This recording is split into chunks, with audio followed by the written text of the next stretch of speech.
Abakoze Jean Claude kumbaza ibi bibazo byerekeranye n'amagambo Perezida Kagame yavugiye Abuja muri Nigeria. Icyambere nabanza kukubwira nuko biriya byose ni ibinyoma, byaba ibinyerekeye, byaba ivyerekeye Pastor Bizimungu na Premier Ministre w'icyo gihe ari we Rwigema Pierre Celestin, byaba ivyerekeye uriya mupolisi abeshya ngo wagiye kumusaba ikaramu noneho ngo akazamuka agasubira mu ndege gushaka amafaranga yo kumuha. Iyo ni ruswa cyakora ibyo ndabyemera, ariko ibindi byose ni ibinyoma.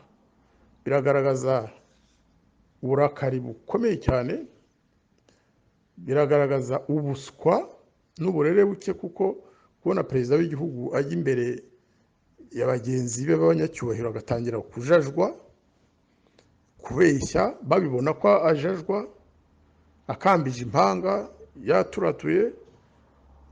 Biriya rwose ni ibintu bisuzuguritse. Nge ntacyo byantwaye uretse ko bikomeza kumbabaza kubona dufite perezida witwara kuriya. Ariko rero nge na Kagame mu by'ukuri ntaho duhuriye uretse ko twembi turi abanyarwanda.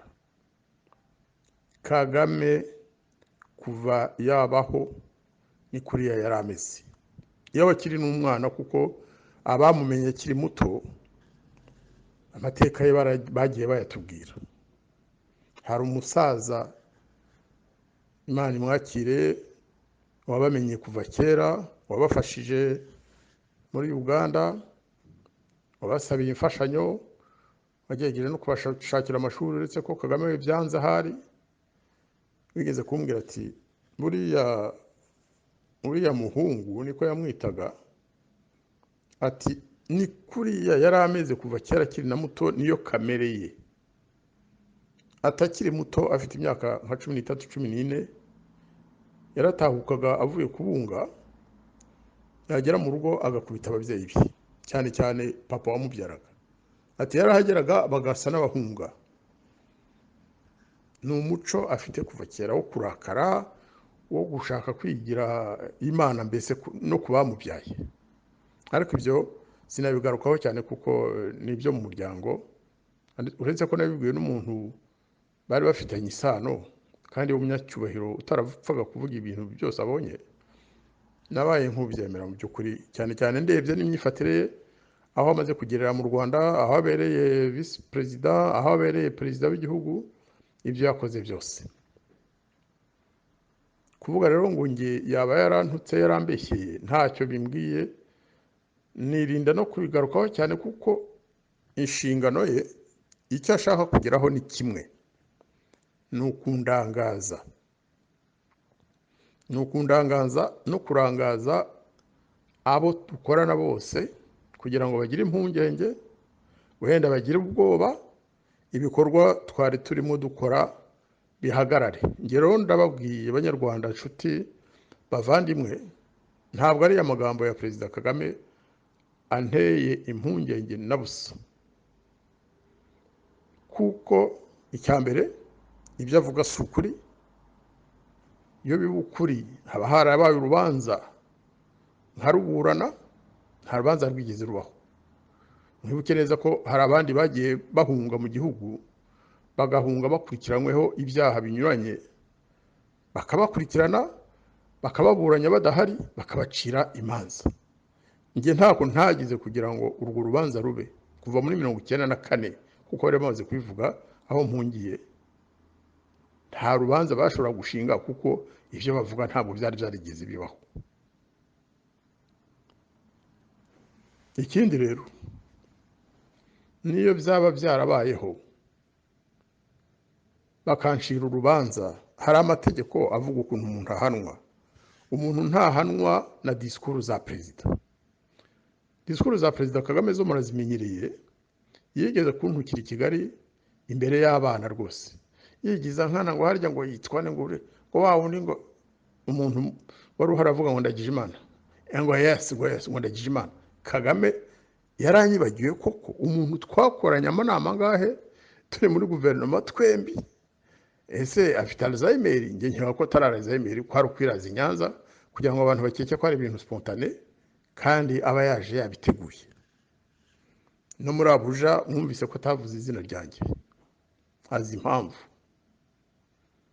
bariya yabwiraga bamwe muri bo turaziranye na nyuma yaho hari uwambwiye ati ukomere kuko uriya muntu twabonye ashobora gukora n'ibitari byiza akakuzimiza. Ndamubwira nti umva rero ndabizi kuko sinzaba mbaye uwa mbere.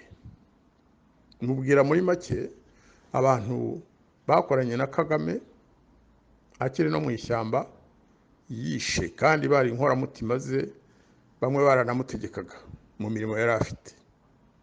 Mubwira iyicwa rya Fred Rwigema mbere yo kujya yirirwa avuga amakuru abeshyira abantu. Kagame azajya imbere y'abanyarwanda asobanure uko General Fred Rwigema yapfuye, azasobanura ukuntu ba Majoro Bayingana na Bunyenyezi bapfuye.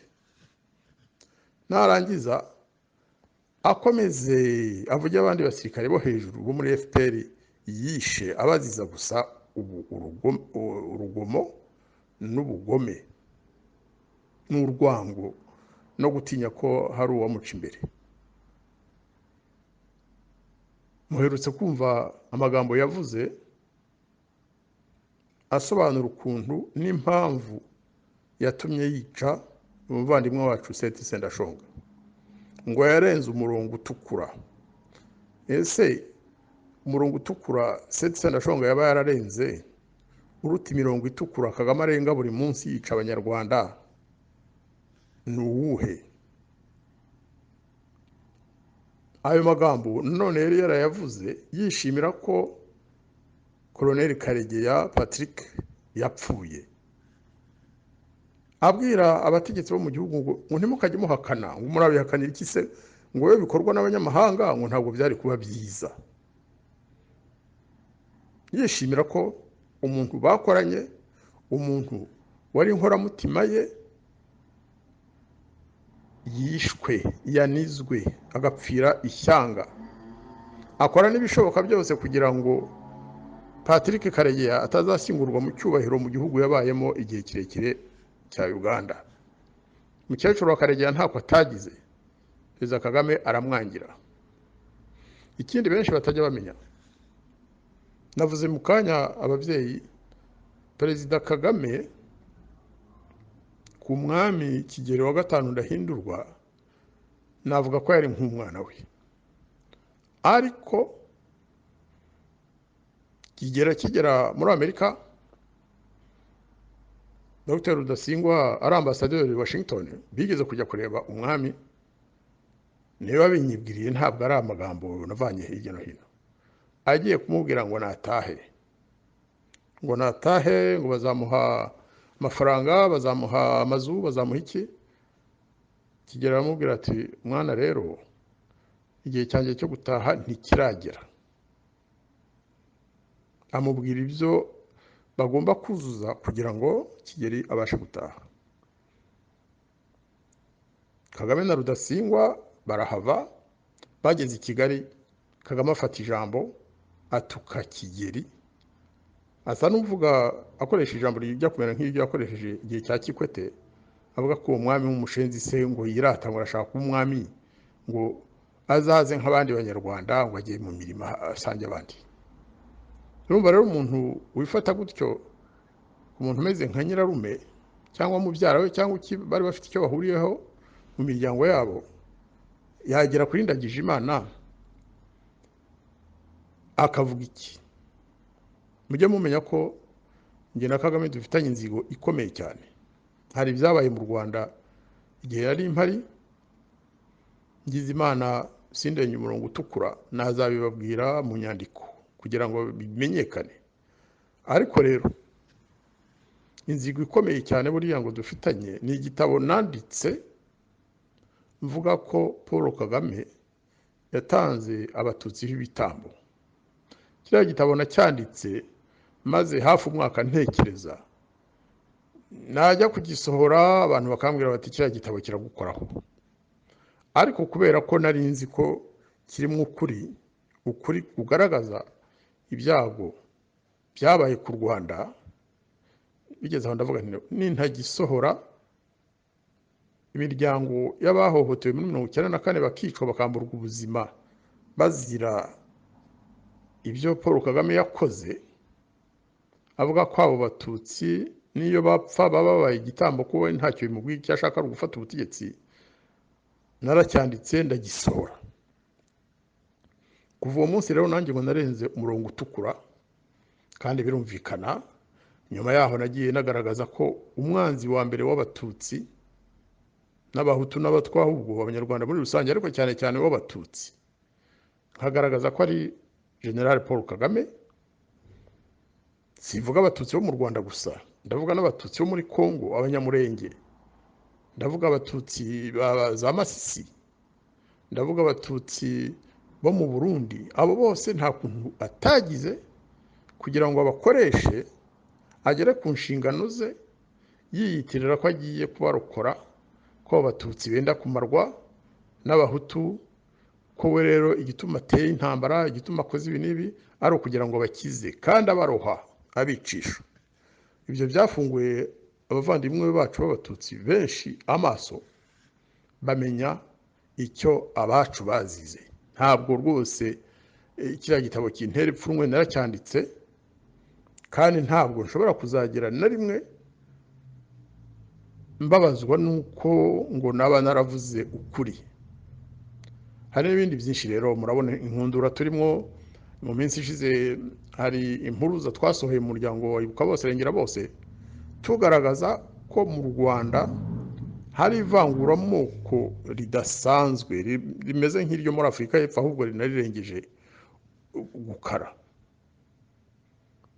Iyo mpuruza rero ngo Perezida Kagame ayibonye, yamaze kuyisoma, yararakaye cyane, atanga amategeko ko bagomba kureba ukuntu mu Bufaransa bagira icyo bankoraho. Sindamenya icyo ari cyo, ariko yavuze atyo ntacyo asigaza inyuma. Ibyo ari byo byose ni uko amaze gutanga ayo mategeko, umwe mu baminisitiri be, uriya musore Olivier Nduhungirehe, yanditse kuri Facebook, aranyandikira amubwira ngo wowe ngo umenye ko tugiye kuguhagurukira, ngo ntuzabona aho uhungira. Yabyanditse kuri Facebook, abantu ibihumbi barabisomye. Ndavuga nti uriya musore ntacyo mfa nawe ku giti cye, ariko ni ijwi rya shebuja. Niba bivuze ashobora kuba wenda anyicira ijisho kugira ngo mbimenye ko bagiye kunkorera ibibi, ko bashobora no kundasa kuko ntacyo badakora. Ariko nanone ngatekereza nti wenda nawe baramuntamitse, afite urwango rukomeye ngo navuze ukuri ku bibera mu Rwanda. Iteka ngize ikintu nkora cyangwa mvuga kigaragaza ukuri kujyana n'ububi bw'iriya ngoma ya FPR Inkotanyi, barongera bakagarura ariya manjwa nge nita ibitabapfu byo muri 1994, kuko bigaragara ko ingoma ya FPR Inkotanyi cyane cyane ya Kagame, kuko Kagame niyo yahava FPR yo wenda yakomeza, ariko Kagame we nkeka ko atagifite igihe kirekire cyo kuyobora kiriya gihugu. Biragaragara. Ahubwo rero abanyarwanda bavandimwe, icyo nabasaba ni ugutabara iriya mpuruza nyine koko mukayibyaza ibikorwa. Impuruza yari yo kwamagana ivanguramoko, ariko rero mu Rwanda ntabwo hari ivanguramoko gusa, kuko hari n'akarengane kadasanzwe kamunze igihugu cyacu. Kagame yagiye kwica abanyarwanda ntareba ngo bari mu bwoko bunubu. Kagame yagiye kwambura abantu umutungo wabo, byanyuzamo ndetse akabica nk'uko yabigenje kuri Rwigara. Ntabwo areba ngo ubwoko bwe n'ubu n'ubu. Ariko twe twavuze ko akarengane koko turagasangiye twese, ariko noneho hakaba akarengane k'umwihariko gafitwe n'abanyarwanda bo mu bwoko bw'abahutu. Niyo mpuruza twasohoye. Hari izindi mpuruza rero ziri mu nzira zo kugaragaza akarengane kose kareba abanyarwanda bose nta vanguramoko. Ariko rero ntabwo umuntu uko duhuriye ku kababaro kose, ntabwo bigomba no kutubuza gushyira urutoki ku ivanguramoko ry'umwihariko. ivanguramoko mu kwibuka, ivanguramoko mu bucamanza, ivanguramoko mu kubona imfashanyo, ivanguramoko muri byinshi. Nta gihugu gishobora kwiyunga, nta gihugu gishobora kugira amahoro, nta gihugu gishobora kugira ubumwe abaturage, ubu ndavuga abanyarwanda, badafatwa kimwe n'ubutegetsi. Nta gihugu gishobora kugira amahoro arambye igisirikare cyo hejuru, ubuyobozi bw'igisirikare, ubuyobozi bw'igipolisi, ubuyobozi bw'inzego zose zishinzwe umutekano mu gihugu ari iz'ubwoko bumwe. Ibyo ndabivuze zabisubiramo, niba ibyo bituma Kagame azagira icyo antwara namubwira iki. Ariko kandi nibutse ko izina ryanjye nitwa Ndagijimana, iwacu bandagije Imana. Imana ndayemera nubwo wenda ndahora mu kiliziya buri munsi, ariko nemera ko Imana abayindagije bari bazi icyo bakora. Bavandimwe abanyarwanda, babyeyi, ndagira ngo mbere yo kurangiza nsabe